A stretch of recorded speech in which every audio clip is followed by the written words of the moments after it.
The Ultrasound Site was really conceived more as a sort of platform to share knowledge.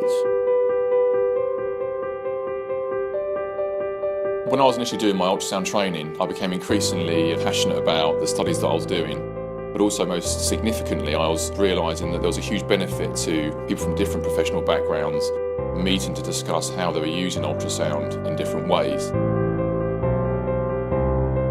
You learn anatomy into a detail that you never thought possible, I think, before you scan. It really changes the way you view the way in which the human body is put together. The passion for us was also to sort of break down complex issues, because in our own training we found it was really difficult sometimes. And we kind of thought, well, actually, maybe there's a role for us to kind of look and see if we can actually talk around the areas where we had some difficulty and try to help people with it.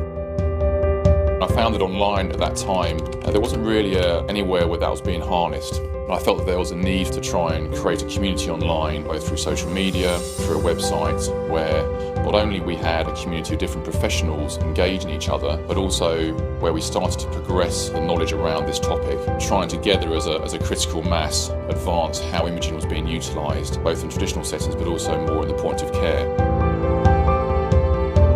Constantly remind ourselves how difficult it is to acquire those basic scanning skills.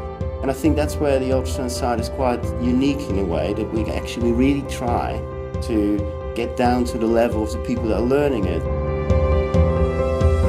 We want people to start to train in the right way, with the right mindset, and that is usually with quite a critically evaluative approach to using an ultrasound in clinic. Ultrasound is never a quick answer to finding the patient's problem. You still must always treat the patient as a whole. That's very much a core ethos of what we're trying to get across with our courses. All of this, it all sort of fits seamlessly together, and that's why I find the whole thing, never-endingly sort of fascinating, and it's such a joy to continue learning about and teach.